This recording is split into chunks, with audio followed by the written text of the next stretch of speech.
بسم اللہ الرحمن الرحیم وبہ نستعین الحمد للہ رب العالمین والصلاة والسلام علی سید المرسلین وعلی آلہ وصحبہ اجمعین ومن تبعہم بإحسان الی یوم الدین. اعوذ باللہ من الشیطان الرجیم. بسم اللہ الرحمن الرحیم. الم تر الی الذین یزعمون انہم آمنوا بما انزل الیک وما انزل من قبلک یریدون ان یتحاکموا الی الطاغوت وقد امروا ان یکفروا بہ وَيُرِيدُ الشَّيْطَانُ أَن يُضِلَّهُمْ ضَلَالًا بَعِيدًا.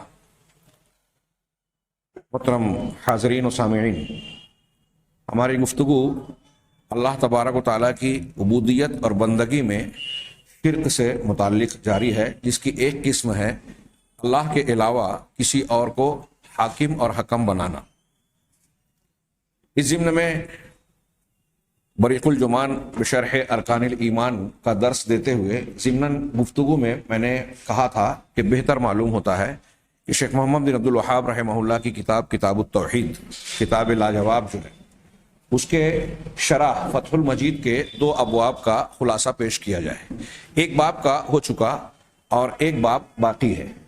میں چاہوں گا کہ اپنی باتوں کو پیش کرنے سے زیادہ کتاب میں موجود نکات کا تذکرہ کیا جائے تاکہ آج اس بحث کو ہم سمیٹ لیں.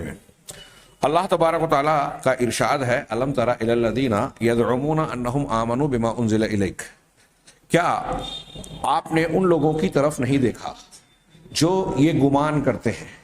یزعمون، آگے شرح میں ذکر کیا کہ یزعمون کے لفظ کا استعمال عموماً ایسے لوگوں کے دعوے کے بارے میں ہوتا ہے، زعم کا، زیادہ تر جو وہ دعویٰ اور وہ خیال کرتے ہیں جو حقیقت میں خلاف ہوتا ہے، جس کے تقاضے پر وہ خود عمل نہیں کرتے. حقیقت کے خلاف دعویٰ کرنا کو یزعمون کے لفظ سے تعبیر کیا گیا. گویا یہ اس میں جھوٹے ہیں جو یہ گمان کرتے ہیں کہ وہ ایمان لائے اس چیز پر جو آپ پر یعنی محمد صلی اللہ علیہ وسلم پر نازل کیا گیا، وما انزل من قبلک، اور جو آپ سے پہلے نازل کیا گیا، توریت، انجیل وغیرہ. یریدون، ان کو آپ نے نہیں دیکھا کہ یہ دعویٰ تو یہ کر رہے ہیں کہ ہم اللہ پر، اللہ کے رسول پر، ان پر نازل شدہ کتاب پر اور اس سے پہلے کی کتابوں پر ایمان رکھتے ہیں، یہ دعویٰ ہے. لیکن یریدون ان یتحاکموا الی الطاغوت، وہ چاہتے یہ ہیں کہ طاغوت کی طرف اپنا فیصلہ لے جائیں. طاغوت کی تشریح آگے آ رہی ہے. طاغوت کی طرف اپنا مقدمہ لے جائیں، اپنا معاملہ حل کرانا چاہیں. وقد امروا ان یکفروا بہ، جبکہ انہیں اس کا حکم دیا گیا کہ وہ اس کا انکار کریں. جس کا انکار کرنے کا حکم دیا گیا اس کی طرف اپنے مقدمے کو فیصل کرانے جا رہے ہیں. پھر ان کا یہ گمان سچا ہوا یا جھوٹا؟ ظاہر سی بات ہے، یہاں کہا یہی جا رہا ہے کہ یہ ان کا کفر ہے. وَيُرِيدُ الشَّيْطَانُ أَن يُضِلَّهُمْ ضَلَالًا بَعِيدًا، شیطان یہ چاہتا ہے، اور شیطان کی چاہت یہ ہے کہ وہ ان کو دور کی گمراہی میں ڈال دے. یہ قرآن کی آیت ہے. اس کو پہلے شیخ محمد بن عبد الوہاب نے ذکر کیا، 2-3 آیتوں کو اور تذکرہ کیا. آخر میں اس آیت کے شان نزول میں امام شعبی کی ایک روایت نقل کی جو نہ صرف ضعیف بلکہ بعض علماء نے کہا کہ موضوع ہے، من گھڑت ہے، کہ ایک یہودی اور ایک منافق کے درمیان جھگڑا ہوا. یہودی نے کہا کہ تم اور ہم اپنا معاملہ، چلو تمہارے نبی، تم جس کو نبی مانتے ہو، وہاں لے چلیں، ان کے پاس فیصلہ کروائیں. تو منافق نے کہا نہیں، تم کعب ابن اشرف کے پاس چلو. یہ یہودیوں کا ایک سردار تھا، کعب ابن اشرف، اور یہ اللہ اور اس کے رسول کو اذیت دیتا تھا. صحیح مسلم میں ذکر ہے کہ اللہ اور کے رسول نے کہا تھا کہ کون ہے جو کعب ابن اشرف کو ٹھکانے لگائے، کیونکہ اس نے اللہ اور اس کے رسول کو تکلیف پہنچائی ہے. محمد بن مسلمہ رضی اللہ تعالیٰ عنہ نے اجازت مانگی کہ لیکن اس سلسلے میں یہ چاہتا ہوں کہ آپ مجھے اجازت دیجئے کہ میں جب اس کے پاس جاؤں تو اسے اعتماد میں لینے کے لیے آپ کے بارے میں کچھ باتیں کہوں آپ کے خلاف. آپ نے اجازت دی. محمد بن مسلمہ گئے اور اللہ کے رسول کے بارے میں کچھ شکایتی باتیں کہی اور کہا کہ ہم آپ کے ساتھ ہیں، لیکن ابھی ظاہر میں ان کے ساتھ رہیں گے، کچھ ساتھ دیں گے، دیکھتے ہیں کہ ان کا معاملہ کہاں تک پہنچتا ہے، لیکن ایسا ہے، اب ہم آپ کے ساتھ ہیں اور آپ سے قرض چاہتے ہیں. قرض کے لیے اس نے رہن مانگا. انہوں نے کہا کیا چاہتے ہو؟ پہلے اس نے عورتوں کو کہا، تو کہا کہ اگر عورتوں کو رکھیں گے آپ، انتہائی حسین، جمیل، خوبصورت ہیں، وہ تو فریفتہ ہو جائیں گی. اولاد کہا، لوگ کہیں گے کہ اولاد جو ہے تھوڑی سی کھجور کے عوض میں تم نے اولاد کو رہن رکھ دیا. کہا ہمارا ہتھیار لے لو. کہا ٹھیک ہے. حضرت محمد بن مسلمہ نے کہا کہ میں اپنے کچھ ساتھیوں کو فلاں فلاں کو بھی لاتا ہوں. کہا ٹھیک ہے, وہ بھی ہمارے ساتھ ہیں. گئے, رات کے وقت آواز دی, بیوی نے روکا بھی کہ مجھے اس میں کچھ الگ بو آ رہی ہے اس آواز میں, نہ جاؤ, لیکن وہ کہا کہ ہمارے ساتھی ہیں. آیا, لین دین کی باتیں ہوئی, اور اس کے بعد محمد بن مسلمہ رضی اللہ تعالیٰ عنہ نے کہا کہ بڑی اچھی خوشبو ہے, بہت پیاری خوشبو, ذرا ہمیں سنگھاؤ. اس نے جھک کر سنگھایا, پھر مزید تعریف کی, کہا ایک مرتبہ اور. جب دوبارہ اس نے جھک کر خوشبو دینے کی کوشش کی تو اسی وقت محمد بن مسلمہ رضی اللہ تعالیٰ عنہ اور ان کے ساتھی صحابہ نے اسے قتل کر دیا. یہ کعب بن اشرف. اس سے یہ پتہ چلا کہ اللہ اور اس کے رسول کو اذیت دینے والے, رسول کی شان میں گستاخی کرنے والوں کو قتل کیا جا سکتا ہے. اسی طرح اس منافق کو جو اپنا نفاق ظاہر کرے. تو یہ تو من گھڑت روایت ہے, لیکن اس سلسلے میں ایک دوسری روایت حضرت ابو بردہ اسلمی کی روایت ہے جو صحت سے ثابت ہے, جس میں ہے کہ انہوں نے جو ہے یہ بیان کیا کہ کچھ یہود, یہ ایک ابو بردہ اسلمی یہ ایک کاہن تھے, یہود ان کے پاس فیصلہ کرانے کے لیے لے جاتے تھے, لہذا مسلمانوں میں سے بھی کچھ لوگوں کا آپس میں اختلاف اور جھگڑا ہوا, اور انہوں نے اپنا فیصلہ, اپنا مقدمہ ابو بردہ اسلمی کاہن کے پاس لے گئے. تب قرآن کی یہ آیت نازل ہوئی. شان نزول کے روشنی میں اس آیت کا ترجمہ سامنے رکھیے, اور آج ہم دیکھیے کہ ہمارے یہاں کوئی جھگڑا مسئلہ ہوتا ہے تو پنچایتوں میں اگر ہم یہ کہتے ہیں کہ قرآن حدیث کی بجائے ہمارا فیصلہ مان لو, لوگوں کا مان لو, یا کوئی شخص, کوئی مسلمان اللہ اور اس کے رسول کا فیصلہ سامنے واضح ہونے کے باوجود حکومت کی کورٹ اور دوسرے مقامات کی طرف جاتا ہے یہ سوچ کر کہ وہاں ہم کیس لمبا کریں گے یا اپنے حق میں فیصلہ کروا لیں گے اچھا وکیل لگوا کے, حالانکہ شرعاً وہ یہ جانتا ہے کہ قرآن و حدیث کا فیصلہ اس کے حق میں اس طرح نہیں آ سکتا. اگر کوئی ایسے خیال سے جاتا ہے اور قرآن اور حدیث کے فیصلے کو نہ مانتے ہوئے کہ میں اسے نہیں ماننا چاہتا, اس کے مقابلے میں کورٹ کا فیصلہ مانوں گا, تو آپ آگے کی تشریح کی روشنی میں جانیں گے کہ یہ کفر ہے. کفر چھوٹا موٹا معاملہ نہیں ہے, یہ طاغوت کو ماننا ہے, طاغوت کو اللہ کا شریک ٹھہرانا ہے, فیصل بنانا. الوہیت میں شرک ہے جس سے آدمی اسلام سے خارج ہو جاتا ہے. آگے نصوص کو ملاحظہ فرمائیں اور تھوڑی سی تشریح. اس آیت کی تشریح میں علامہ ابن کثیر رحمہ اللہ کہتے ہیں کہ والآیت ضامۃ لمن عدل عن الکتاب والسنہ وتحاکم الی ما سواہما من الباطل, کہ آیت مذمت کرنے والی ہے اس شخص کے لیے جو قرآن اور حدیث سے کتراتا ہے اور ان دونوں کے علاوہ جو باطل قوانین اور فیصلے ہیں ان کی طرف اپنا مقدمہ لے جاتا ہے, اور یہی یہاں اس آیت میں طاغوت سے مراد یہی ہے. علامہ ابن قیم, آگے صاحب فتح المجید نے کہا کہ علامہ ابن قیم رحمہ اللہ کا قول طاغوت کی تعریف بیان کرنے میں گزر چکا, اور وہ یہ ہے کہ وَأَنَّهُ كُلُّ مَا تَجَاوَزَ بِهِ الْعَبْدُ حَدَّهُ مِن مَعْبُودٍ او متبوع او مطاع. اچھی طرح دماغ میں رکھنا چاہیے یہ تعریف. طاغوت کسے کہتے ہیں؟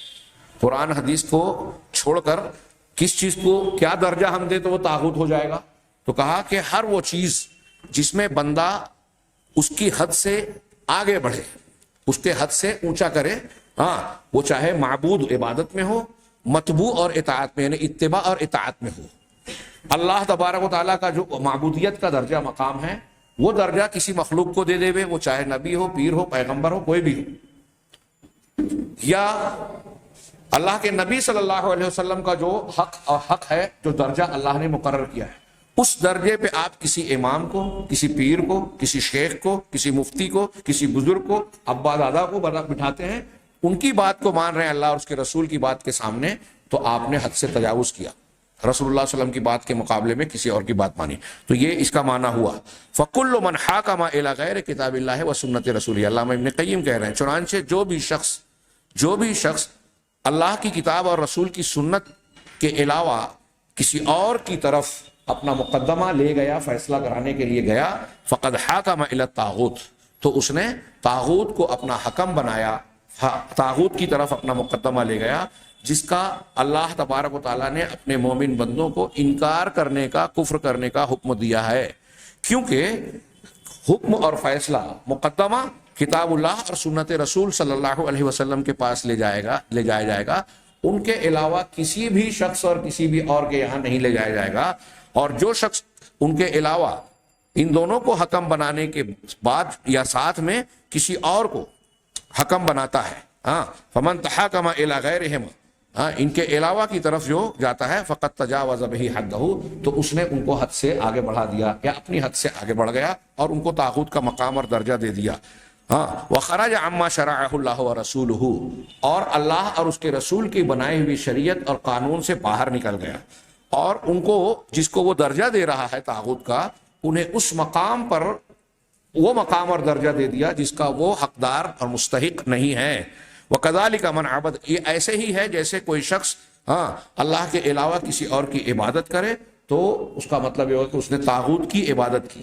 اب جس کو معبود بنا رہا ہے، کبھی کبھی کچھ لوگ سوال کرتے ہیں کہ عیسائی اور نصارہ حضرت عیسیٰ کی عبادت کر رہے ہیں، ہمارے ہاں بہت سارے لوگ ایسے بزرگان کی عبادت کرتے ہیں، انبیاء پیغمبروں یا صالحین اور اولیاء کی جو بذات خود نیک ہیں، تو کیا ان کو بھی ہم طاغوت کہیں گے؟ تو اس کا جواب اس عبارت میں ہے کہ اگر معبود جس کی عبادت کی جا رہی ہے وہ صالح، اللہ کے علاوہ وہ صالح اور نیک ہے، تو صارت عبادت العابد، تو بندے عبادت کرنے والے کی عبادت شیطان کی طرف پلٹے گی جس نے اسے اس کا حکم دیا۔ یعنی حضرت عیسیٰ کی عبادت جو لوگ کر رہے ہیں تو حضرت عیسیٰ کی شخصیت طاغوت نہیں ہو گئی، بلکہ ان کا وہ مقام، طاغوت کا مقام آپ دے رہے ہیں، جو اس کے کرنے کے بعد آپ شیطان کو دراصل اپنا معبود بنا رہے ہیں، طاغوت کہا۔ قرآن نے کہا ہے کہ جو لوگ بھی اللہ کے سوا، سورہ نساء میں کہا جو لوگ بھی اللہ کے سوا کسی اور کی عبادت کرتے ہیں تو وہ دراصل شیطان کی عبادت کرتے ہیں۔ حضرت عیسیٰ کا معاملہ تو ایسا نہیں ہوگا، رہا صالحین کا معاملہ یہ نہیں ہوگا، بلکہ ایسی صورت میں عبادت کرنے والے کی عبادت شیطان کی عبادت کہلائے گی اور وہ شیطان طاغوت ہوگا، جیسا کہ اللہ تعالیٰ نے ارشاد فرمایا۔ اس کی دلیل دی سورہ یونس کی آیت ہے وَيَوْمَ نَحْشُرُهُمْ جَمِيعًا، قیامت کے دن بھی قابل ذکر ہے، وہ دن جب کہ ہم سب کے سب تمام لوگوں کو اکٹھا کریں گے، ثم نقول للذین اشرکوا، پھر ان لوگوں سے جنہوں نے شرک کیا ان سے کہیں گے مکانکم انتم وشرکاؤکم، کہ تم اور تمہارے شرکا، تم اور شرکا یعنی جن کی تم عبادت کرتے تھے۔ اب حضرت عیسیٰ کو مانتے تھے، کسی بزرگ کو مانتے تھے، تو ان کا جو ڈھانچہ بنایا تھا، ان کا جو مجسمہ بنایا تھا، ان کی جو علامت بنائی تھی وہ یہاں مراد ہوگی۔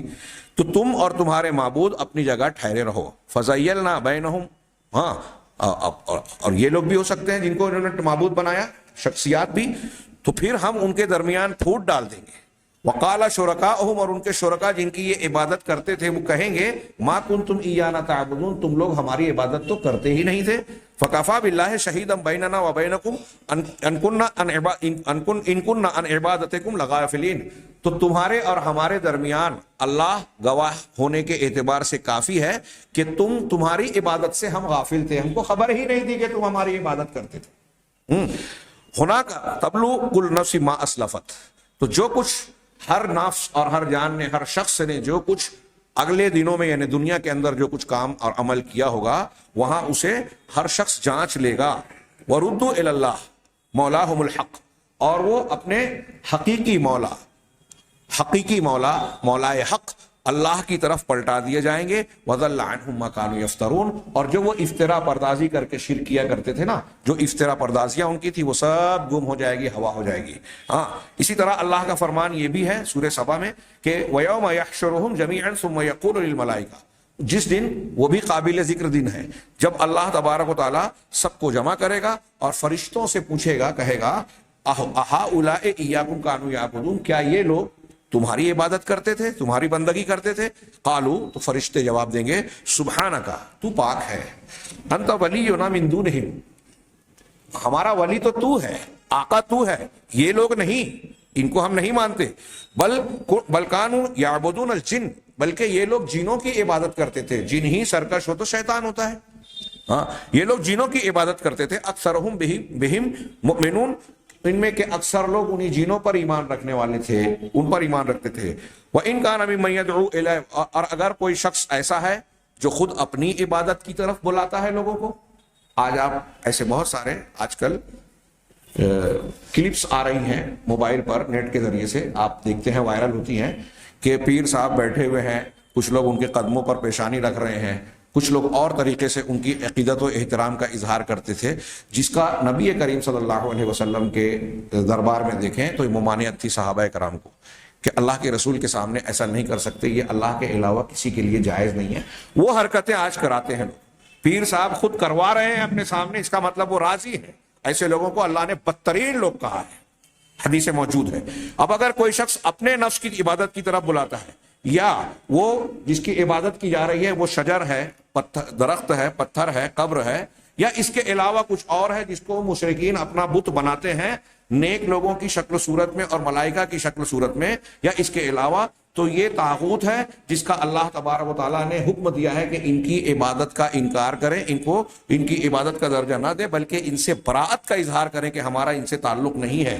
اور ومن عبادت کل معبود سوی اللہ، اور جس سے اللہ نے منع کیا ہے کہ اللہ کے سوا چاہے جو ہو، محمد صلی اللہ علیہ وسلم ہو، حضرت عیسیٰ ہو، فرشتے ہوں، دوسرے پیغمبر صالحین ہو، کسی کی بھی عبادت نہ کی جائے۔ اور یہ سب کے سب جو دوسروں کی عبادت کی جاتی ہے شیطان کا عمل اور اس کا بہکاوا ہے۔ چنانچہ وہی شیطان ہے جو باطل کی طرف دعوت دیتا ہے اور اس باطل کو، شرک اور خرافات کی باتوں کو خوبصورت بنا کے، خوشنما بنا کے پیش کرتا ہے، اور یہ اس توحید کے خلاف ہے جو لا الہ الا اللہ کا معنی ہے۔ ہم پڑھ رہے ہیں کہ لا الہ الا اللہ میں الوہیت میں شرک کی کیا تشریح ہے، وہ یہ انہوں نے کہا کہ یہ لا الہ الا اللہ کے معنی کے خلاف ہے۔ چنانچہ توحید یہ ہے کہ اللہ کے علاوہ دنیا میں جتنے بندگی کرنے والے اللہ کے علاوہ جس کی بھی عبادت کرتے ہیں ان سب کا انکار کیا جائے۔ لا الہ پہلے کہا جائے کہ کوئی معبود نہیں ہے، سب کا انکار، پھر اللہ کا اقرار، جیسا کہ اللہ تعالیٰ نے حضرت ابراہیم اور انبیاء کے بارے میں کہا لَقَدْ كَانَتْ لَكُمْ أُسْوَةٌ حَسَنَةٌ فِي إِبْرَاهِيمَ وَالَّذِينَ مَعَهُ، کہ تمہارے لیے ابراہیم کی ذات میں بہترین نمونہ ہے اور ان کے ساتھیوں میں، یہاں ساتھیوں سے مراد انبیاء کرام ہیں۔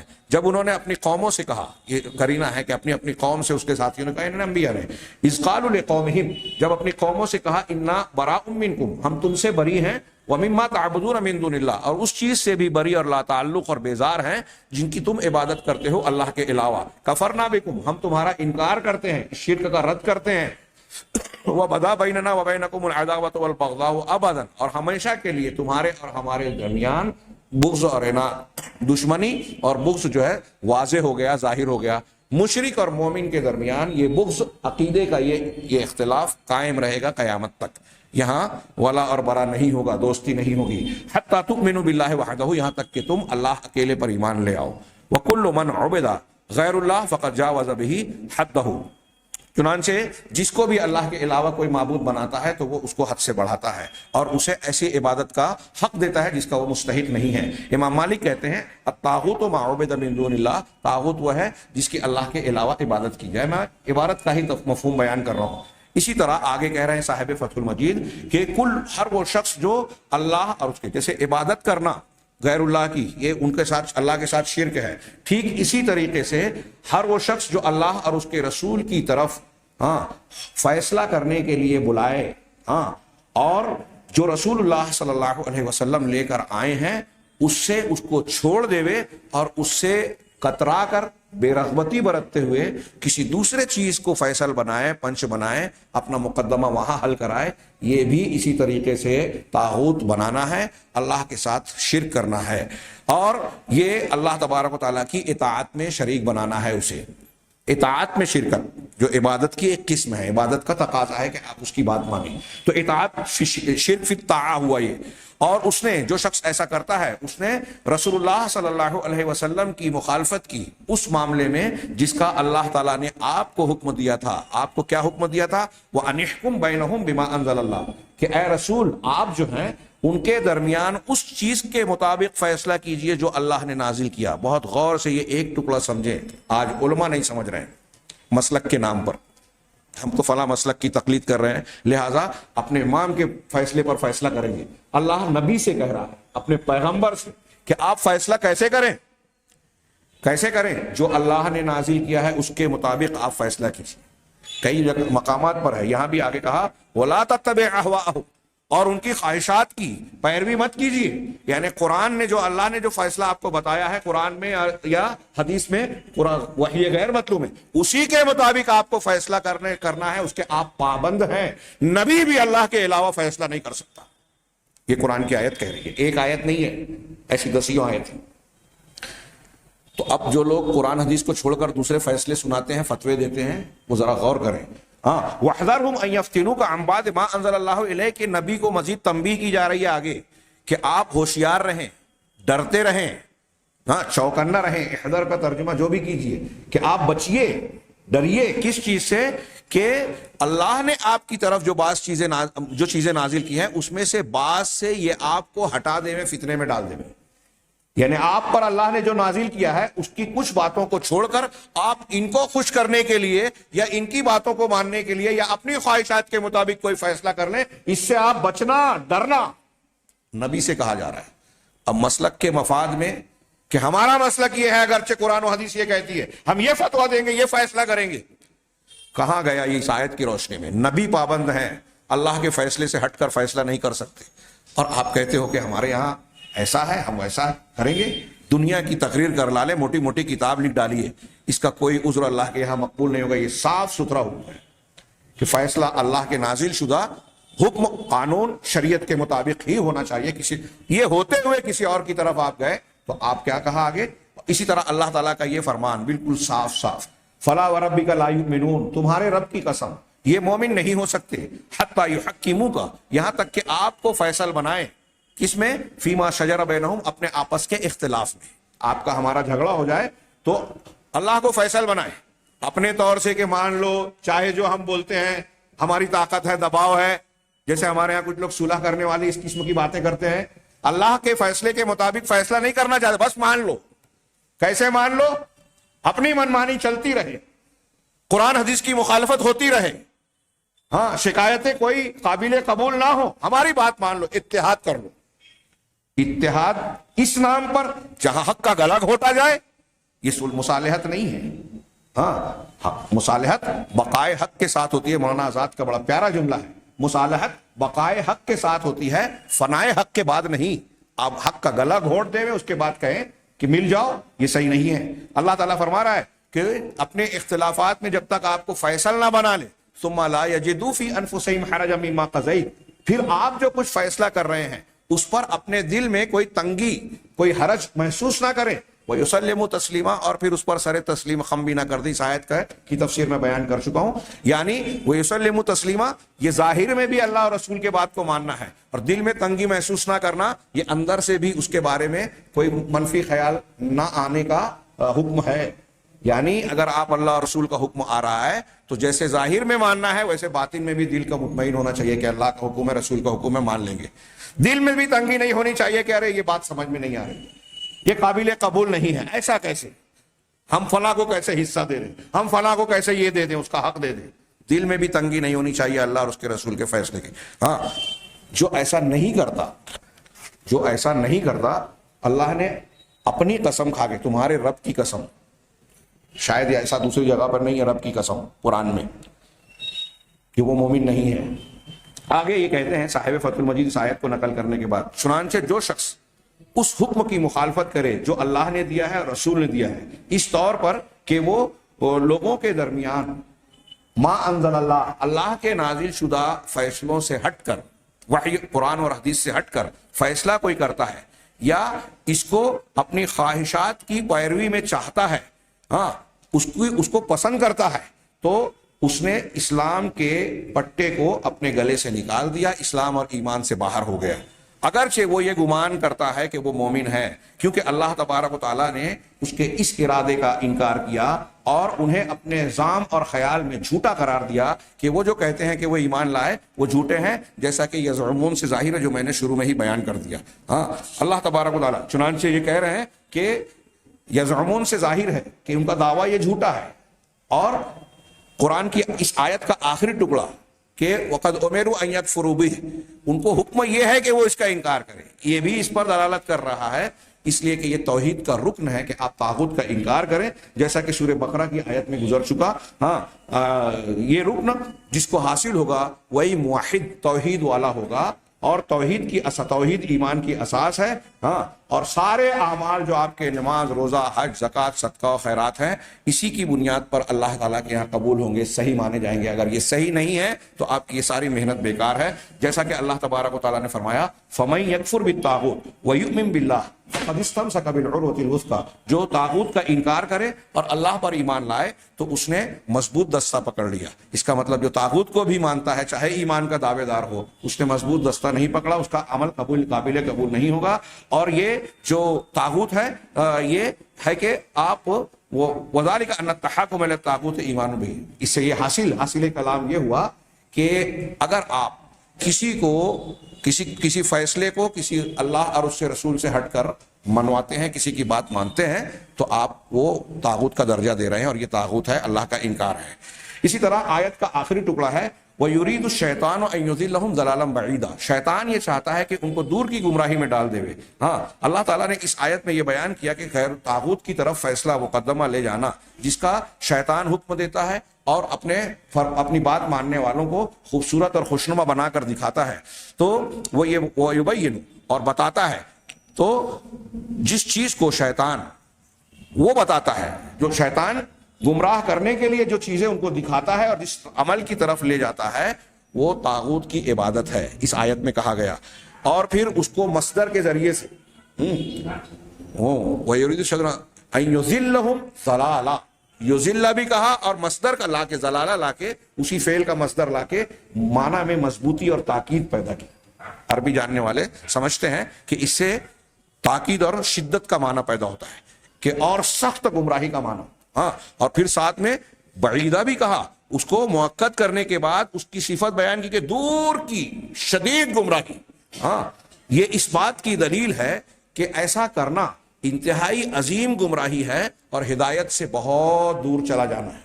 یہ قرآن کی عظمت کا تذکرہ کرنے کے بعد کہ کتنی ایک آیت میں کئی باتیں سمیٹ دی، کہتے ہیں چنانچہ اللہ پاک ہے کہ اس کا قرآن کتنا عظیم ہے، ہاں کتنا زبردست ہے۔ اس ایک آیت میں 4 چیزیں بیان کی گئی ہے کہ اگر کوئی شخص اللہ اور رسول کے فیصلے کو چھوڑ کر طاغوت کے فیصلے کی طرف جاتا ہے، مقدمہ لے جاتا ہے، تو یہ کہ سب سے پہلے یہ شیطان کا ارادہ ہے، شیطان کی چاہت اور ایجنڈے پہ عمل کر رہا ہے، ایک۔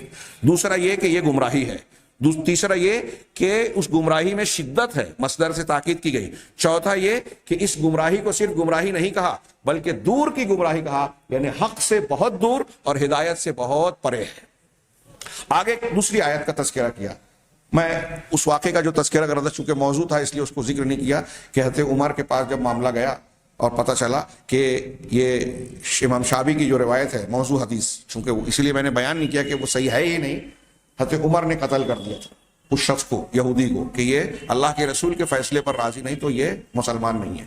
ہاں، اور اس کی تائید میں اس روایت میں ہے کہ فلا وربک والی آیت نازل ہوئی، یا الم تری الی الذین یزعمون والی آیت نازل ہوئی، لیکن وہ روایت موضوع ہے، اور جیسا کہ میں نے بتایا کہ ابو بردہ اسلمی والی روایت ثابت ہے، صحیح ہے، مقبول ہے۔ چنانچہ اگلی آیت پر نظر ڈالتے ہیں۔ اللہ تعالیٰ نے کہا وَإِذَا قِيلَ لَهُمْ تَعَالَوْا إِلَىٰ مَا أَنزَلَ اللَّهُ وَإِلَى الرَّسُولِ رَأَيْتَ الْمُنَافِقِينَ يَصُدُّونَ عَنْكَ صُدُودًا، یہ متن میں شیخ محمد بن عبد الوہاب نے پیش کیا، اور پھر اس کی شرح یہ صاحب فتح المجید کر رہے ہیں کہ جب تم دیکھ وَإِذَا قِيلَ لَهُمْ، جب ان سے کہا جاتا ہے، لوگوں سے جب یہ کہا جاتا ہے کہ آؤ اس چیز کی طرف جو اللہ نے نازل کیا اور الرسول یعنی محمد صلی اللہ علیہ وسلم کی طرف آؤ، ان کی بات مانو، تو تم دیکھو گے کہ منافقین آپ سے بری طرح کترا جاتے ہیں۔ یسدون عنک صدودا، یسدون کے ساتھ یہاں بھی مصدر لایا کہ آپ سے پورے کھلے طور پہ شدت کے ساتھ کترا جاتے ہیں۔ ہاں، ہمارے مالے گاؤں میں سم کاٹنا جس کو کہتے ہیں، ہٹتے ہیں، بے رغبتی برتتے ہیں۔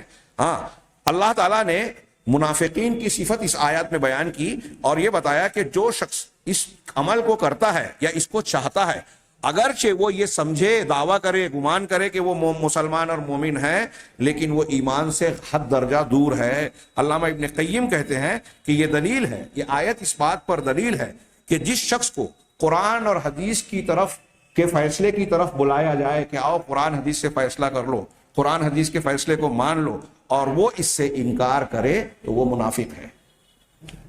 قرآن حدیث کا فیصلہ آپ سوچئے تھوڑی دیر کے لیے، وہ سارے لوگ جو ہماری پنچایتوں میں کورٹ میں لے جانے کے بعد مقدمات میں یہ چاہتے ہیں, کوشش کرتے ہیں کہ قرآن حدیث کی بجائے ہم کہیں اور سے اپنی ڈگری حاصل کر لیں, اپنے آپ پہ فیصلہ کروا لیں.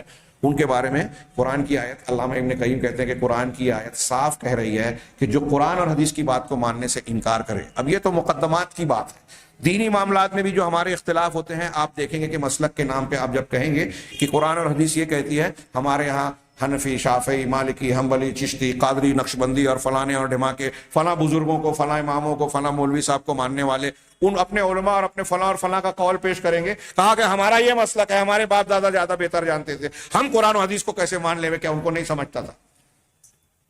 گمان کی بنیاد پر عمارت کھڑی کر لی اور عذر بنا لیا اسے قرآن و حدیث کو رد کرنے کا. بتائیے اب ایسے میں اگر یہ کہا جائے کہ ٹھیک ہے تم اور ہم, تم یہ کہتے ہو, تمہارے باپ دادا یہ کہتے تھے, تمہارے مولوی صاحب کا یہ فتویٰ ہے, تمہارا خیال ہے. ابھی اجتہاد وغیرہ کی بحث, ہم کسی مولوی اور امام پر الزام نہیں دے رہے ہیں, یہ بات گزر چکی کہ مجتہد غلطی بھی کرتا ہے تو اجر پاتا ہے.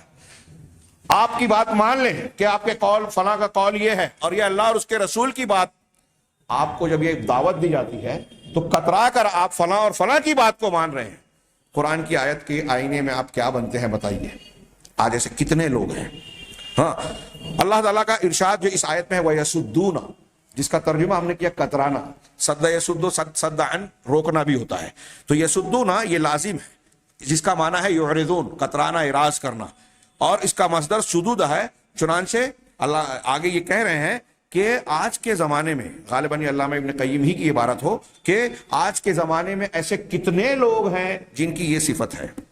علامہ ابن قیم کہہ رہے ہیں کہ اللہ اور رسول کی طرف بلایا جائے تو کترا جاتے ہیں. کتنے لوگ ایسے ہیں جو اس سے متصف ہیں, اس صفت سے متصف ہیں. خاص طور سے وہ لوگ جو علم کا دعویٰ کرتے ہیں, ہم عالم ہیں, یا لوگ ان کی طرف رجوع کرتے ہیں, ان کو فتویٰ دینے میں یا مسائل کے جاننے ماننے میں دقت آتی ہے کہ قرآن و حدیث سے استدلال کریں یا اس کی طرف رجوع کریں. اپنے مذہب اور مسلک کا جو فتویٰ ہے اس کی مخالفت کرتے ہوئے قرآن و حدیث کو مان لیں میں, یہ علماء میں بھی نظر آتا ہے. فَإِنَّهُمْ صَدُّوا عَمَّا تُوجِبُهُ الْأَدِلَّةُ مِنَ الْكِتَابِ وَسُنَّةِ رَسُولِهِ, جو لوگ اپنے مسلک کے کسی بھی نام پر قرآن حدیث کو چھوڑ کر دوسری چیز سے فیصلہ کرتے ہیں تو وہ کترا جاتے ہیں اس چیز سے جس کا اللہ کی کتاب اور اس کے رسول کی سنت نے حکم دیا ہے. اس سے کترا کے جاتے کدھر ہیں؟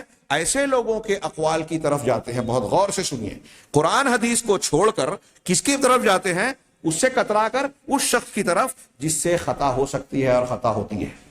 اللہ کے رسول کے علاوہ پوری امت کا کوئی بھی فرد ہو, سب سے خطا ممکن ہے. معصوم کوئی نہیں ہے نبی کی طرح. کتنی صاف کلیئر بات ہے, اس میں کوئی اختلاف نہیں ہے. اب قرآن حدیث کی بات کو گمان کی بنیاد پر چھوڑ دیں اور اس کے مقابلے میں بات مانے, فیصلہ مانے, مقدمہ لے جائیں کس کے پاس؟ جس کے بارے میں یہ بات متفق علیہ ہے کہ وہ غلطی بھی کر سکتا ہے, خطا ہو سکتی ہے.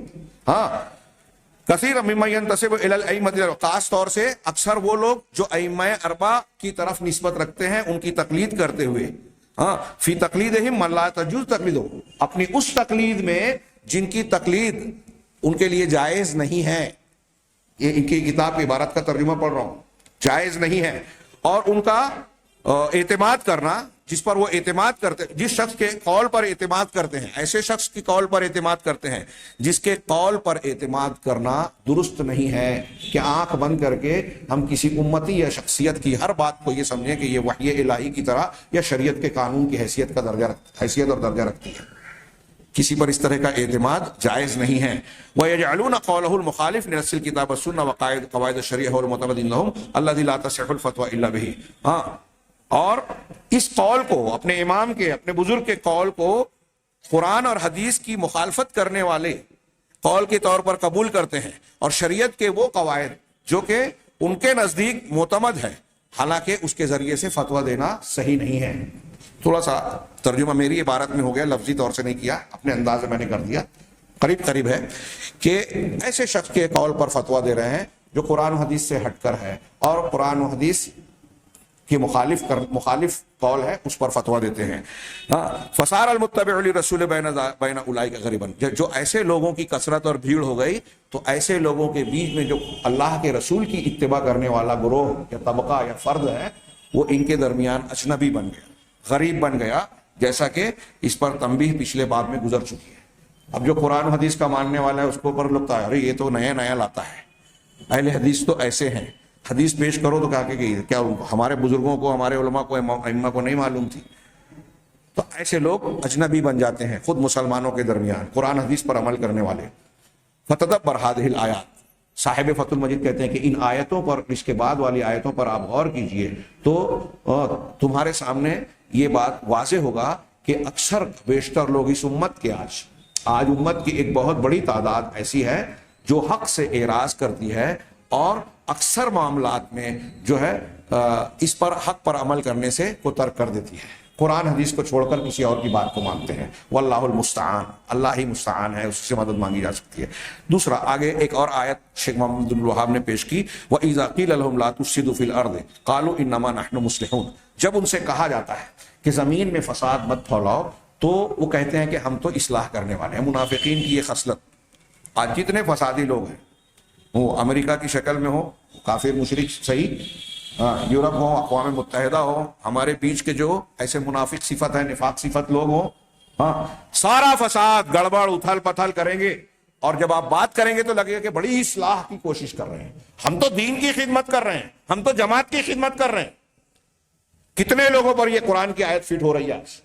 اور اس باب سے اس کا کیا تعلق ہے آگے کہ اللہ کے علاوہ کسی اور کے پاس اپنا مقدمہ لے جانا، فیصلہ لے جانا، یہ شرک اور کفر ہے۔ اس ضمن میں شیخ محمد بن عبد الوہاب نے یہ آیت نازل کی کہ جب ان سے کہا جاتا ہے کہ زمین میں فساد نہ مچاؤ، فساد نہ پھیلاؤ، تو وہ کہتے ہیں کہ ہم تو اصلاح کرنے والے ہیں۔ ہاں، آگے جو میں نے سوال اٹھایا اس کا جواب آگے کی عبارت میں مل جائے گا۔ امام ابو العالیہ تابعی ہیں مشہور، یہ کہتے ہیں اس آیت کے سلسلے میں، یعنی لا تعصوا فی الارض، یعنی زمین میں معصیت اور گناہ کا کام مت کرو، اللہ اور اس کے رسول کی نافرمانی مت کرو، اس لیے کہ جو شخص اللہ کی نافرمانی کرتا ہے زمین میں، یا اللہ کی معصیت اور گناہ کا حکم دیتا ہے، تو وہ زمین میں فساد پھیلا رہا ہے۔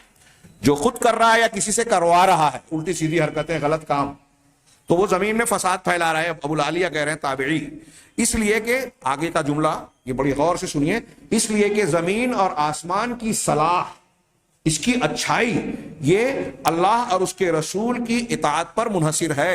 اور اللہ تبارک تعالیٰ نے اب ایک بڑی پیاری دلیل دی۔ اللہ تعالیٰ نے حضرت یوسف علیہ السلام کے بھائیوں کے بارے میں اپنے اس ارشاد میں فرمایا کہ ثم اذن مؤذن، پھر ایک اعلان کرنے والے نے اعلان کیا، کیا؟ ایتھا العیر انکم لسارقون، اے قافلے کے لوگوں تم چور ہو۔ بنیامین جو حضرت یوسف کے بھائی تھے، روکنے کے لیے بادشاہ کا جو برتن تھا، ماپ کہہ لیجئے، ماپ جس سے ناپ کر اناج دیا جاتا تھا، غلہ دیا جاتا تھا، وہ ان کی گٹھری میں ڈال دی گئی، اور پھر اس کو تلاش کیا گیا۔ یوسف علیہ السلام نے اپنے بھائی کو روکنے کے لیے ایک تدبیر کی تھی۔ چنانچہ لوگوں نے، اعلان کرنے والے نے اعلان کیا کہ تم چور ہو۔ تو اب کہا قالو، تو حضرت یوسف کے بھائیوں نے جواب میں کیا کہا؟ تاللہ لقد علمتم ما قد جئنا لنفسد فی الارض وما كنا سارقین، اللہ کی قسم تم جانتے ہو کہ ہم اس لیے نہیں آئے ہیں کہ زمین میں فساد پھیلائیں، اور ہم چور بھی نہیں ہیں۔ یعنی چوری کرنا زمین میں فساد ہے۔ آگے کہتے ہیں اس آیت سے معلوم ہوا کہ ہر معصیت اور گناہ فساد فی الارض ہے، زمین میں فساد ہے۔ اب آگے کہہ رہے ہیں یہ صاحب فتح المجید کہ یہ آیت اس عنوان سے کیا تعلق رکھتی ہے؟ وہ یہ کہ اللہ اور رسول کے علاوہ کسی اور سے فیصلہ کروانا، کسی اور کے پاس مقدمہ لے جانا، یہ منافقین کے اعمال میں سے ہے۔ اور دوسرا یہ کہ یہ زمین میں فساد پھیلانے کے مترادف ہے، یا زمین میں فساد پھیلانا ہے۔ اگر کوئی اللہ اور اس کے رسول کے علاوہ سے اپنا فیصلہ اور مقدمہ حل کرواتا ہے تو زمین میں فساد پھیلا رہا ہے۔ آیت میں وفی الآیت التنبیہ، اس آیت میں تنبیہ ہے، آگاہی ہے کہ اہل اہوا کے اقوال سے آپ دھوکے میں نہ پڑیں۔ خواہش پرست بڑی اچھی تقریر کر رہے ہیں، ان کے ماننے والے بہت سارے لوگ ہیں، وہ ٹی وی چینل پہ آ رہے ہیں، اس کے فالوورز جو ہیں اتنے لاکھ ہیں، ان سے اہل اہوا، بدعتیوں، خواہش پسندوں کی قول سے، ان کی اچھی تقریر سے دھوکہ مت کھاؤ، اگرچہ کہ وہ اپنے دعوے کو خوب چکنی چپڑی باتوں سے جو ہے آراستہ کریں۔ وَإِن زَخْرَفُوهَا بِالدَّعْوَةِ، اپنے دعوے کو خوبصورت بنا کر پیش کریں۔ اور اس میں تحذیر بھی ہے، ڈرایا گیا ہے کس چیز سے؟ من الاغترار بالرائے، رائے کے سلسلے میں دھوکہ کھانے سے، کہ میری رائے ہے، میرے امام کی رائے ہے، فلاں کی رائے ہے، اس سے دھوکہ نہیں کھانے کا جب تک کہ کسی رائے کے صحیح ہونے پر اللہ کی کتاب یا اس کے رسول کی سنت کی دلیل قائم نہ ہو جائے، اس وقت تک کسی کی رائے کو نہیں مانا جائے گا. اس سے دھوکہ نہ کھائیے، کتنا بھی بڑا آدمی ہو. اگر کوئی آدمی کہہ رہا ہے کہ شریعت میں ایسا ہے، فیصلہ ایسا ہے، اگر وہ کہہ رہا ہے تو یہ اس کی رائے ہوئی. اگر وہ یہ کہتا ہے، ثابت کرتا ہے کہ یہ قرآن اور حدیث کا ہے، تو پھر مان لو. یہ رائے نہیں ہے، روایت ہے. یہ اللہ اور اس کے رسول کا حکم ہے، شریعت کا ماننا ہے. اور رائے مانی تو آپ نے کسی غیر اللہ کی بات کو مانی. فما اکثر مائی. تو اب آگے کہہ رہے ہیں کہ چنانچہ آپ دیکھیں گے کہ کتنے زیادہ لوگ ہیں، بہتات ہے ایسے لوگوں کی جو جھوٹ کو سچ بولتے ہیں اور سچ کو جھوٹ بولتے ہیں. آج تو ہمارے یہاں یہ کس زمانے میں لکھی گئی ہے، آج ہمارا ماحول اگر دیکھ لیں تو وہ کہتے ہیں کہ شاید اس میں کوئی ایسا آدمی موجود نہیں ہے جو سچ کو سچ مانے، جھوٹ کو جھوٹ مانے. ایسے چند لوگ ہیں، بالکل ختم نہیں ہے، لیکن ایک اجتماعی رویہ، سچائی کی صداقت اور جھوٹ کو رد کرنا. کہا ایسے کتنے لوگ ہیں جو آج سچ کو جھوٹ بول رہے ہیں، جھوٹ کو سچ بول رہے ہیں جب ان کے پاس آتا ہے. وَهَذَا مِنَ الْفَسَادِ فِي الْأَرْضِ. یہ زمین میں فساد ہی تو ہے. اور اس پر بہت سارے معاملات میں فساد رونما ہوتا ہے. یہ جو رویہ ہے نا لوگوں کا، سچ کو جھوٹ بولنا اور جھوٹ کو سچ بولنا، یہ صرف وہیں تک نہیں رہتا جہاں تک آپ خبر کو مان رہے ہیں، پھیلا رہے ہیں. اس کا فساد دوسرے بہت سارے معاملات میں، جماعت کے معاملات میں، اجتماعیت کے معاملے میں، اللہ کی ناراضگی کی شکل میں، عذاب آنے کی شکل میں، یہ فساد پھیلتا ہی جاتا ہے. جتنا آپ گناہ کریں گے اللہ ناراض ہوگا، اور اللہ ناراض ہوگا تو عذاب آئے گا، رحمت نہیں آئے گی. فساد نہیں ہے.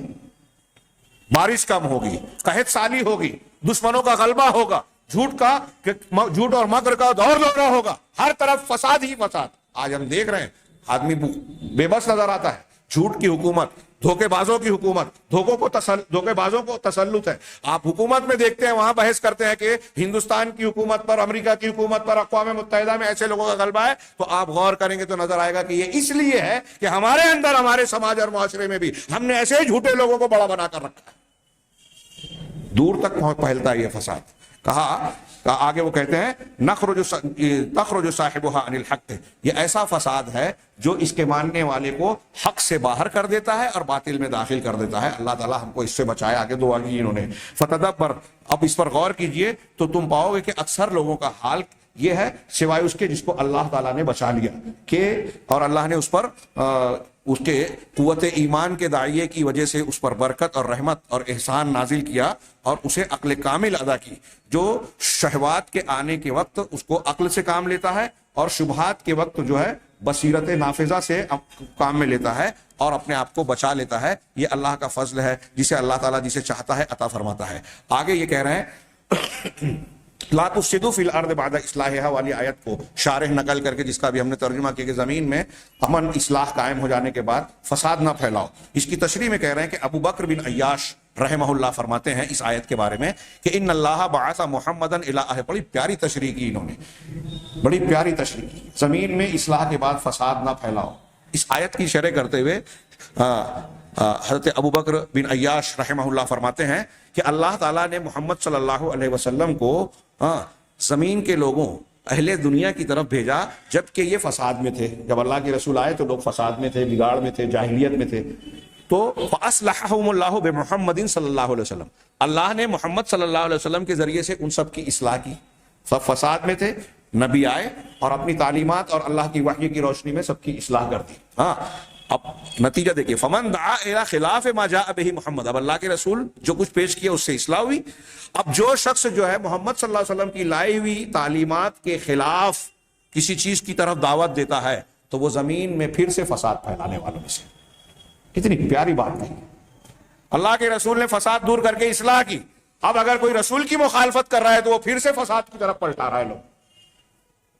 آگے کہتے ہیں کہ علامہ ابن قیم کہتے ہیں قال اکثر المفسرین، اکثر مفسرین کا یہ کہنا ہے کہ لا تفسدوا فیہا بالمعاصی والدعاء الی غیر طاعت اللہ بعد اصلاح اللہ لہا ببعث الرسل، کہ تم اللہ تبارک و تعالیٰ نے رسولوں کو بھیج کر دنیا میں جو اصلاح کر دی تھی، اس اصلاح کے بعد اللہ اور اس کے رسولوں کی مخالفت کر کے زمین میں فساد نہ پھیلاؤ. اللہ اور اس کے رسول کی مخالفت، یہ زمین میں فساد پھیلانا ہے. اور اللہ اور اس کے رسولوں نے آ کر شریعت کو بیان کر دیا، اللہ کی اطاعت کی طرف دعوت دی، اللہ کے حکم اور فیصلوں کو ماننے کی طرف بلایا، تو یہ اصلاح ہے.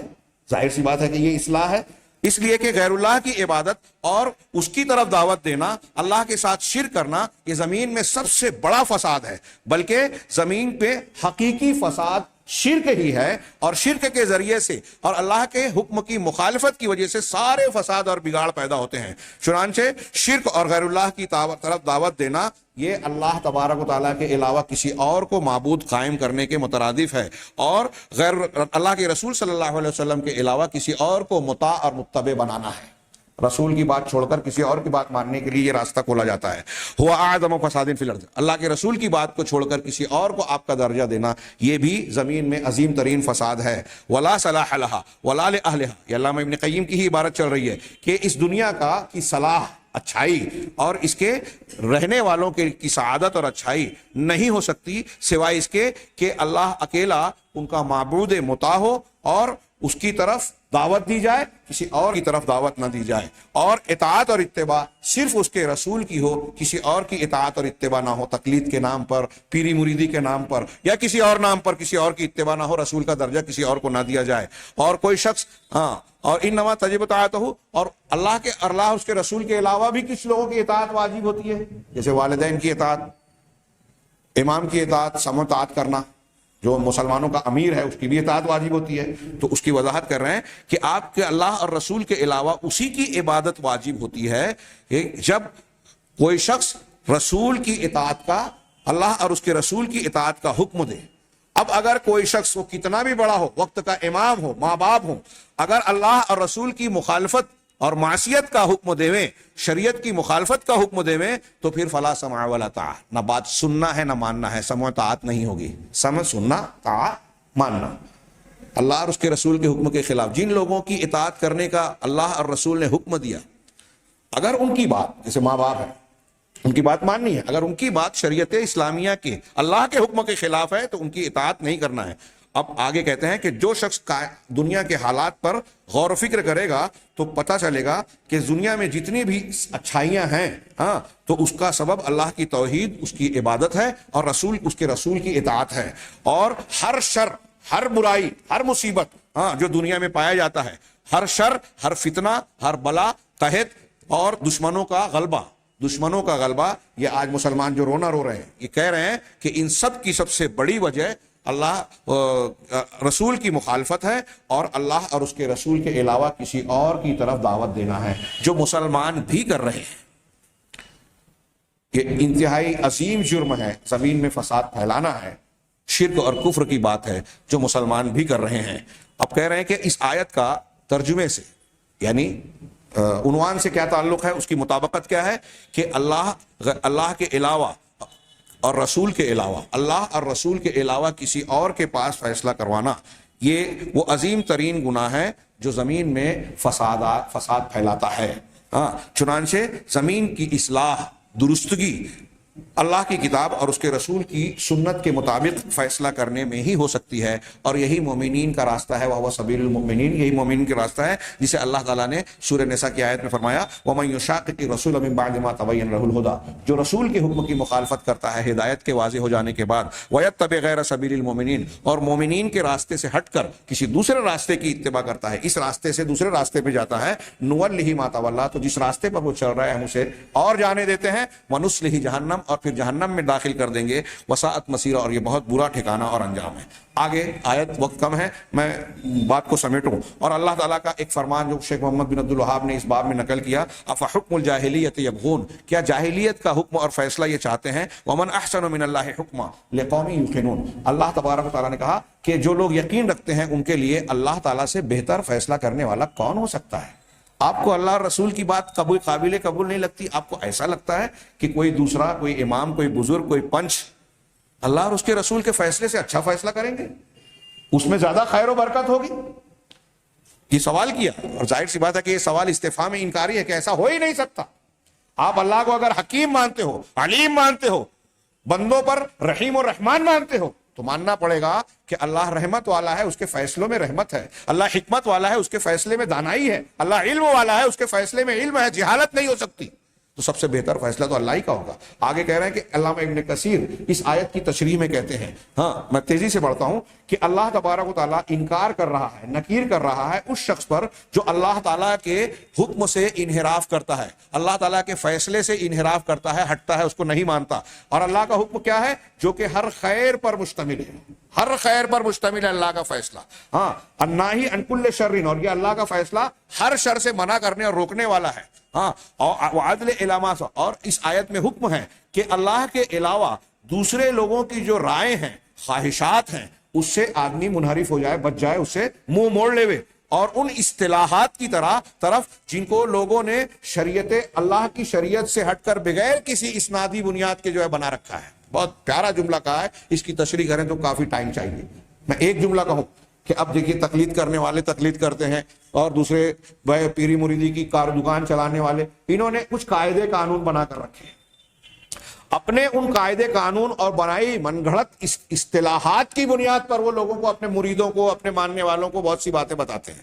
تو ان کی ان اصطلاحات کو, جس کا شریعت سے کوئی استناد نہیں ہے, بلا مستند من شریعت اللہ, جو شریعت کے کوئی جس کی بنیاد نہیں ہے, بے بنیاد بنائے ہوئے قوانین, خود ساختہ قوانین کی بنیاد پر آدمی عمل نہ کرے. علامہ ابن کثیر کہہ رہے ہیں کہ دوسروں کی رائے, دوسروں کی ہوا خواہشات, بدعات, اور دوسروں کی بنائی ہوئی اصطلاحات جس کا شریعت سے کوئی استناد نہیں ہے, ان کو آپ نہ مانیں, ان سے ہٹ جائیں. جیسا کہ اہل جاہلیت فیصلے کرتے تھے اپنی جہالتوں, ضلالتوں کے ساتھ, گمراہیوں کے ساتھ. اور جیسا کہ آگے انہوں نے اپنے زمانے میں, علامہ ابن کثیر نے مثال دی کہ تاتاری لوگ اپنی سیاسیات میں فیصلہ کرتے ہیں, وہ سیاسیات جو چنگیز خان سے حاصل کی ہوئی ہے. الذی وضع لهم الیاسق, ہاں, جسے ان کے ایک شخص نے, ایک وزیر یا ان کے آدمی نے, یاسق نامی شخص نے ان کے لیے قوانین بنائے تھے, اور یہ ایسی کتاب پر مشتمل ہے اس کے یاسق کے بنائے ہوئے, جو ان احکامات سے جڑے ہوئے ہیں جسے یہودیت, نصرانیت اور ملت اسلامیہ وغیرہ مختلف ملتوں سے ماخذ کر کے اس شخص نے قانون بنایا, کتاب تشکیل دی, اور اس میں بہت سارے ایسے احکامات تھے جسے اس نے صرف اپنے غور و فکر اور اپنی خواہش کی بنیاد پر قانون کی شکل دے دی تھی یاسق نے. فصارت فی بنی ہے شرعن, چنانچہ اب اس کی اولاد میں یہی قانون جو ہے ایک شریعت اور قانون کی حیثیت رکھنے لگا, جسے وہ کتاب اور سنت کے مقابلے میں فیصل کرنے پر ترجیح دیتے ہیں. تو آگے علامہ ابن کثیر رحمہ اللہ کہتے ہیں, جو شخص ایسا کرے گا, چنگیز خان کے فیصلے کو مانے گا یا کسی اور قانون کو, تو وہ کافر ہے جس سے قتال کرنا واجب ہے, یہاں تک کہ وہ اللہ اور اس کے رسول کی حکم کی طرف, فیصلے کی طرف لوٹ آئے. کیوں؟ فلا یحکم, چنانچہ اللہ تبارک و تعالیٰ اور رسول کی بات کے علاوہ کسی کی بھی کوئی بات نہ تھوڑی چیز میں مانی جائے گی نہ بات میں. یہاں یہ جو عبارت ابن کثیر کی پوری کی, تو یہاں حاشیے میں جو جنہوں نے فتح المجید کی تحقیق کا کام کیا, انہوں نے لکھا کہ اس سے بھی زیادہ بری بات, جو لوگ دوسرے قوانین کو مانتے ہیں, اس سے بھی زیادہ بری بات یہ ہے کہ انگریزوں کے قوانین کو, ان کے کلام کو کوئی شخص ایسا قانون کا درجہ دیتا ہے جس کے ذریعے سے وہ اپنے خون اور جان کے مالوں میں, شرماہوں یعنی زنا وغیرہ کے معاملے میں, مال اور اسباب کے معاملے میں فیصلہ کرواتا ہے. انگریزوں کو بنایا ہوا قانون. ہمارے یہاں ہندوستان کا جو آئین اور دستور ہے, بابا صاحب امبیڈکر نے اپنی کمیٹی کے ساتھ, ٹیم کے ساتھ جو تشکیل دیا, اس کو بیس بنایا برطانیہ کے قانون کو. اور اب تو جو موجودہ حکومت ہے یہ اس کو بھی پورا چینج کرنا چاہتی ہے. ان کا اپنا آئین, ایک دستور تیار ہے, دھیرے دھیرے وہ نافذ کرتے جا رہے ہیں. تو کہہ رہے ہیں کہ جو ان کے ذریعے سے اپنے فیصلے کرواتے ہیں اور اس کو بہتر سمجھتے ہیں قرآن و حدیث کے مقابلے میں. دیکھیے, ایک کروانا, ایک جاننا, ایک مجبور ہونا, دونوں میں فرق ہے. یہ میں آگے بحث کریں گے, اور شرح بریق الجمان کے آخر میں تکفیری بحث آئے گی, تو وہاں یہ انشاءاللہ اور کلیئر ہوگا. یہاں میں صرف اشارات کر رہا ہوں. چنانچہ کوئی شخص اگر ان قوانین کو, انگریزوں کے بنائے ہوئے قوانین کو اپنے معاملات میں, جھگڑوں میں فیصل بناتا ہے, اور اللہ اور رسول کے وہ معاملات اور فیصلے جو قرآن و حدیث سے ثابت ہیں, جس کے بارے میں وہ علم رکھتا ہے, ان کو چھوڑ کر اگر ان قوانین کو مانتا ہے, تو یہ اس سے بھی زیادہ برا ہے. فہو بلا شک کافر مرتد. تو آگے کہہ رہے ہیں یہ کہ اس میں کوئی شک نہیں کہ جو ایسا کرتا ہے وہ کافر و مرتد ہے. اگر وہ اس پر اصرار کرے گا اور اللہ کے نازل کیے ہوئے حکم اور فیصلے کی طرف پلٹے گا نہیں, توبہ نہیں کرے گا, تو وہ اس کو چاہے جو وہ نام رکھے, اپنے آپ کو مسلمان کہے, اہل حدیث کہے, فلاں کہے, ڈھما کہے, جو بھی کہے, اس کا کوئی نام اس کو فائدہ نہیں دے گا, اور نہ ہی نماز روزہ کرنے والے کوئی عمل اس کو فائدہ دے گا. یہ انہوں نے حاشیے میں کہا. پھر میں کہہ رہا ہوں کہ اللہ اور اس کے رسول کے مقابلے میں جو میں نے شروع میں اس معاملے کو بیان کیا وہ دماغ میں رہے کہ اب اگر کوئی شخص کہیں کورٹ میں مقدمہ چل رہا ہے تو آپ ہر ایک اس شخص کو جس کا مقدمہ کورٹ میں کافر بولنے لگے، ایسا نہیں ہے. ہاں، اللہ اور اس کے رسول کے مقابلے میں اس کو ترجیح دینا، اس کو مقدم کرنا. کہیں کہیں انسان کچھ چیزوں میں مجبور ہوتا ہے، بعض چیزوں میں، اور کچھ چیزیں ایسی بھی ہیں کہ ان کے کچھ فیصلے قرآن حدیث سے ٹکرا نہیں رہے ہیں. بعض امور جیسے اب ہمارے یہاں ایک قانون بنا ہے کہ دائنی طرف سے چلو، راشن کارڈ بناؤ، پیدا ہو رہے ہو تو جو ہے کارپوریشن میں، میونسپلٹی میں اپنے بچے کا نام درج کراؤ. اب اس پر عمل کرنے میں کوئی بولنے لگے کہ یہ تو حکومت کا قانون ہے، آپ اس پر عمل کر رہے ہو تو کافر ہوگا، یہ صحیح نہیں ہوگا. یہ شریعت میں جو گنجائش ہے، جو جہاں ٹکراؤ نہیں ہے، اور پھر کچھ چیزیں ایسی ہیں کہ آدمی کر رہا ہے لیکن اس کو صحیح نہیں مانتا کہ یہ اس کے بغیر ہم کو چارہ کار نہیں ہے، تو اس میں اور جو اللہ اور اس کے رسول کے مقابلے میں کسی اور حکم کو چاہتا ہے، پسند کرتا ہے، اختیار کرتا ہے، دونوں میں بہت فرق ہے. اس کے لحاظ کر کے ہم یہ فتویٰ دیں گے، ہر اس شخص کو فتویٰ نہیں دیں گے. اور ایک بات، ایک اور بھی جملہ یاد رکھیے جس کی تشریح آگے ہوگی، کہ کسی کام کے بارے میں اگر ہم یہ کہتے ہیں، بہت اچھی طریقے سے نوجوان دماغ میں رکھیں، کسی جملے کے بارے میں اگر یہ کہتے ہیں کہ ایسا کرنا کفر ہے، شرک ہے، یہ ایک کامن اور عام بات ہے. لیکن کسی خاص انسان کو اگر ہم دیکھتے ہیں کہ وہ کام کر رہا ہے تو اس کو کہیں کہ یہ کافر اور مشرک ہو گئی، یہ صحیح نہیں ہے. اس کی 20 دلیلیں ہیں جو ہم انشاءاللہ آئندہ جانیں گے. آگے انہوں نے پیش کیا کہ اللہ تعالیٰ کے اس آیت میں جو ہم بحث کر رہے ہیں، وَمَنْ أَحْسَنُ مِنَ اللَّهِ حُكْمًا لِقَوْمٍ يُوقِنُونَ، کہ یقین رکھنے والے لوگوں کے لیے اللہ سے بہتر فیصلے کرنے والے کون ہیں. یہ استفہام انکاری ہے، یعنی انکار کرنے والا سوال. یعنی کوئی بھی شخص اللہ کے، کسی بھی شخص کا فیصلہ اللہ کے فیصلے سے بہتر ہو ہی نہیں سکتا. اور یہ اس باب کے استعمال میں سے ہے. اس میں تفضیل بولتے ہیں نا، جیسے ہم کہ فلاں فلاں سے بڑا ہے، افضل، اکرم، یہ اس میں تفضیل کا صیغہ ہے جو عام طور سے مقابلے کا معنی دیتا ہے. لیکن انہوں نے کہا کہ یہاں جو اللہ تعالیٰ کے لیے جب اس قسم کے معنی استعمال ہوتے ہیں تو ہر جگہ یہ ضروری نہیں ہوتا. اس میں تفضیل کا استعمال شدت بتانے کے لیے بعض ایسے مقامات پر بھی ہوتا ہے جہاں مقابل میں وہ صفت پائی نہیں جاتی. یعنی اللہ کے مقابلے والا کوئی فیصلہ کرنے والا تو ہے ہی نہیں، لیکن یہ بتایا گیا کہ جو لوگوں کے دماغ میں ہے کہ دنیا کے لوگ فیصلہ کر رہے ہیں، ہاں، یا دنیا میں لوگ فیصلہ کرتے ہیں، کوئی بھی نہیں ہو سکتا جو اللہ تعالیٰ کے مقابلے میں آ سکے، اس کے درجے کی اچھائی اور برائی کا مقابلہ کیا جا سکے. ہاں، اس لیے کہ اللہ تعالیٰ تو سب سے زیادہ رحیم ہے، حکیم ہے، ہاں، علیم ہے. یہ بات انہوں نے اپنے الفاظ میں بیان کی. میں اس پیراگراف کو چھوڑ کے آگے بڑھتا ہوں. آیت میں یہ بات بیان کیا گیا کہ جاہلیت کا فیصلہ، جاہلیت جو قرآن حدیث سے ہٹ کے اس سے پہلے تھی، وہ سب جاہلیت ہے. ہاں، جاہلیت کے فیصلے سے ڈرایا گیا ہے کہ اس کو اختیار کرنا اللہ اور اس کے رسول کے حکم کے مقابلے میں اس آیت میں اس سے منع کیا گیا، ڈرایا گیا ہے. تو جو شخص ایسا کرے گا تو وہ احسن سے، اللہ کے بہترین فیصلے سے اعراض کر رہا ہے، جبکہ اللہ کا فیصلہ حق ہے، اور اللہ کے فیصلے سے ہٹ کے جس کو وہ قبول کر رہا ہے، جب اللہ کے فیصلے کے خلاف ہوا تو وہ باطل ہوگا. ہاں، اس کے بعد انہوں نے ایک روایت نقل کی عبداللہ بن عمرو رضی اللہ تعالیٰ عنہ کی، شیخ محمد بن عبد الوہاب نے، جو بڑی مشہور ہے کہ اللہ کے رسول صلی اللہ علیہ وسلم نے فرمایا کہ کوئی شخص اس وقت تک مومن نہیں ہو سکتا جب تک کہ اس کی خواہشات میری لائی ہوئی شریعت کے موافق نہ ہو جائے. امام نووی اسے صحیح کہتے ہیں، اور اس کو کتاب الحجہ میں بھی اسناد صحیح سند کے ساتھ نقل کیا. لیکن دوسرے بہت سارے محدثین، یہاں تک کہ علامہ البانی بھی، اس حدیث کو ضعیف کہتے ہیں. ہماری خواہشات رسول کے تابع ہوں. لیکن حاشیے میں انہوں نے اس کے ذوق کو تو نقل کرتے ہوئے پھر ایمان پر 2 بحثیں بڑی پیاری کی ہیں، لیکن ہم اس کو چھوڑتے ہیں. ایک تو یہ کہ ایمان کے گھٹنے بڑھنے کا، یا کسی کے بارے میں یہ حدیث میں کہا گیا کہ وہ مومن نہیں ہو سکتا، تو مومن نہ ہونا یہ کمال ایمان کی بات بھی ہو سکتی ہے. ہاں، ایمان مطلق کی نفی اگر ہوتی ہے تو اسلام سے آدمی خارج ہوگا. ہاں ہاں، اور ایمان مقید سے اگر ہوتی ہے تو وہاں ایمان کی کمی کی بات ہوتی ہے کہ ایمان مکمل نہیں ہے.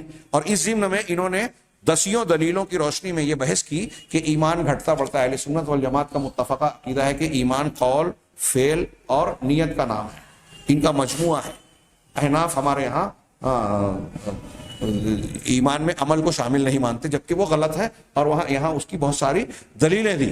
ہاں، اس کی ان دلیلوں اور اس بحث کو، چونکہ میں شروع میں ایمان کے گھٹنے بڑھنے کا تذکرہ اور بحث شروع کے دروس میں کر چکے ہیں، اس لیے یہ انہوں نے جو 2-3 صفحات میں بحث کی ہے، اور 10 میں نے کہا 10 قرآن اور حدیث کی دلیلیں پیش کی ہیں، اس کو چھوڑتے ہیں. اور اس ضمن میں انہوں نے یہ بھی ذکر کیا کہ مرجئہ یا گمراہ فرقے جو کچھ بدعتی ہیں، وہ ایمان کے سلسلے میں کیسی کیسی گمراہی کے شکار ہیں، خارجی اور دوسرے لوگ. پھر اس کے بعد انہوں نے یہاں مناسبت الحدیث، حدیث کی مناسبت یہ بتائی کہ اہل ایمان، اہل نفاق اور معاصی کے درمیان فرق ان کے اقوال، افعال اور ارادات میں ہوتا ہے، کہ آپ کا فعل کیا ہے، آپ کا ارادہ کیا ہے، آپ کی نیت کیا ہے. اس اعتبار سے اللہ کے جناب میں آپ طے ہو رہے ہیں کہ آپ ایمان والے ہیں یا منافق ہیں یا پھر کافر ہیں. اور پھر ایمان والے بھی ہیں تو کس درجے کے ایمان والے، اپنے ایمان کے تقاضے پر عمل کرتے ہیں کہ نہیں۔ اس ضمن میں جو ایمان کا تقاضا ہے، علامہ ابن رجب کی ایک لمبی عبارت نقل کی ہے، بہت ہی شاندار ہے، جسے دو جملے میں یہ کہوں کہ انہوں نے یہ بیان کیا کہ ایمان کا تقاضا یہ ہے کہ آپ اللہ اور اس کے رسول سے سب سے زیادہ محبت رکھیں۔ ان کی محبت کا تقاضا یہ ہے کہ جو چیزیں اللہ کی محبوب ہے آپ اسے محبوب رکھیں، جو اللہ تعالیٰ کی ناپسندیدہ ہیں آپ اس کو ناپسند کریں۔ اللہ تبارک و تعالیٰ کی پسندیدہ چیزوں کو، شریعت کو، حکم کو اگر کوئی شخص ناپسند کرتا ہے تو قرآن کی آیت یہ کہتی ہے کہ ذالک بانہم اتبعوا ما اسخط اللہ، یہ اس وجہ سے کہ ان لوگوں نے اس بات کی اتباع کی مانا جس کو اللہ ناراض، جو اللہ کو ناراض کرتی ہے، وَكَرِهُوا رِضْوَانَهُ، اور اللہ کی رضامندی کو ناپسند کرتے ہیں، فَأَحْبَطَ أَعْمَالَهُمْ، تو اس نتیجے میں اللہ نے ان کے اعمال کو ضائع کر دیا۔ اگر کوئی شخص اللہ کی پسند کو ناپسند کرے گا تو یہ عمل ضائع ہو جائے گا۔ شریعت اسلامیہ کے تعلق سے دل میں اگر کوئی یہ لاتا ہے کہ نہیں مجھے یہ حکم پسند نہیں ہے، ہاں ہمارے یہاں منکرین حدیث، عقل پسند اور آج کے جدید دور کے کچھ لبرل لوگ اس قسم کی باتیں کہنے میں کتراتے نہیں ہیں اور بہت ساری چیزوں میں سمجھتے ہیں کہ شریعت کی مخالفت کوئی پردے پہ بولتا ہے، کوئی داڑھی پہ بولتا ہے، کوئی کسی چیز پہ ڈرنا چاہیے کہ اگر آپ نے مخالفت کی اللہ اور اس کے رسول کے حکم کی تو یہ چیز اللہ تعالیٰ کی اس فرمان اور دوسرے فرامین کی روشنی میں آپ کے اعمال کو ضائع کر دینے والی اور ایمان سے باہر کر دینے والی نہ بن جائے۔ یہ خلاصہ ہے۔ آخر میں انہوں نے امام شعبی کی روایت بیان کی اور اس ضمن میں بحث کرتے ہوئے آخری میں جو نتیجہ پیش کیا کہ حضرت عمر کے قصے میں، جو کہ موضوع ہے، میں نے پھر سے کہا لیکن دوسری دلیلوں سے ظاہر ہوتی ہے کہ یہ بات معلوم ہوتی ہے کہ اگر کوئی چھپایا ہوا منافق، چھپا ہوا منافق ہے، عقیدے کا منافق، اگر اس کا نفاق بالکل تشت ازبام آشکارا اور کھل جائے تو اس کو قتل کیا جا سکتا ہے اسلامی حاکم، لیکن اس کو مصلحتوں کو سامنے رکھا جائے گا، اس لیے کہ نبی کریم صلی اللہ علیہ وسلم نے ایسے کئی لوگوں کو قتل نہیں کیا جن کا نفاق ظاہر ہو گیا تھا، اس علت اور وجہ کی بنیاد پر کہ لوگ یہ نہ کہنے لگے کہ محمد صلی اللہ علیہ وسلم اپنے ساتھیوں کو قتل کرتے ہیں۔ اس سے یہ بھی پتہ چلا کہ مسلمانوں کی اجتماعی بدنامی جس چیز سے ہوتی ہے اس سے آدمی کو بچنا چاہیے کہ لوگ مسلمانوں اور اسلام کے بارے میں جب بدگمان ہوں گے تو ہدایت سے دور ہوں گے۔ ہمیں اسلام اور مسلمانوں کے تعلق سے اچھا تاثر، اچھا ظاہرہ پیش کرنا چاہیے۔ یہ تقریباً خلاصہ ہے اس درس کا۔ اس میں کچھ چیزوں کو میں نے چھوڑا جو بحثیں یا تو گزر چکی ہیں یا فی الحال اس کا ہماری گفتگو سے تعلق نہ ہو۔ حاصل کلام یہ کہ اللہ اور اس کے رسول صلی اللہ علیہ وسلم کا فیصلہ مان لینا، یہ جو ہے یہ توحید الوہیت میں شامل ہے۔ اسے نہ ماننا، ان کے حکم کے مقابلے میں کسی اور کو حکم ماننا، یہ توحید الوہیت میں شرک ہے۔ عبادت میں شرک فی الطاعت ہے جو عبادت ہی سے جڑی ہوئی ہے، ہاں، جو فرعون نے اپنے لوگوں کو کروا رکھی تھی، اس کا قرآن نے تذکرہ کیا، اطاعت میں شرک کرنا۔ تو یہ آج ہمارے یہاں بہت عمومی طور سے پائی جاتی ہے، اسی لیے میں نے اس باب کی تھوڑی تشریح اور تفصیل بیان کی۔ اس میں میں پھر آخر میں اپنی بات کو ختم کرنے سے پہلے ذکر کروں گا کہ اس کے درجات ہیں۔ میں نے جیسا کہ ذکر کیا تھا کہ ایک سعودی عرب سے ایک دوست نے بعض بڑے عالم علماء کی طرف سے ایک بڑے عالم کی ایک تحریر بھیجی تھی جس میں اللہ کے علاوہ دوسرے کے فیصلے ماننے کے شکل میں کیا حکم ہوگا 8 شکلیں بیان کی ہیں، جس میں سے کچھ شکلیں کفر اکبر، شرک اکبر ہے، کچھ کم درجے کے کفر اور کم درجے کے شرک ہے، کچھ ایسے ہیں کہ وہ مجبوری کے تحت ہو سکتا ہے، عند اللہ معفو عنہ ہو۔ اللہ تعالیٰ سے دعا ہے کہ وہ ہمیں دین کو صحیح طریقے سے سمجھنے کی توفیق عطا فرمائے اور جو ہے اس کے دین پر کاربند رکھے، اسی پہ موت دے اور اس کے ذریعے سے دنیا اور آخرت میں ہمیں محفوظ رکھے۔ اگلا باب جو ہوگا یا اگلی بحث جو ہوگی، شرک کی جو 3 قسمیں بنیادی طور سے پڑھے تھے، ربوبیت میں شرک کی بحث ہم نے پڑھی، الوہیت میں شرک، انشاءاللہ آئندہ درس میں اسماء و صفات میں، اللہ کے اسماء و صفات میں شرک کی بحث ہوگی۔ میں چاہوں گا کہ اس میں لوگ ضرور شریک ہوں اور بڑی توجہ سے سنیں۔ آج ہمارے گرد و پیش میں اسماء و صفات کے سلسلے میں شرک کی بڑی شکلیں پائی جاتی ہیں اور بعض مرتبہ نادانستہ طور پر توحید کے ماننے والے بھی ایسی کچھ باتیں کر دیتے ہیں۔ اللہ تبارک تعالیٰ ہمیں خیر کی توفیق دے۔ وآخر دعوانا ان الحمد للہ رب العالمین والصلاۃ والسلام علی نبینا محمد۔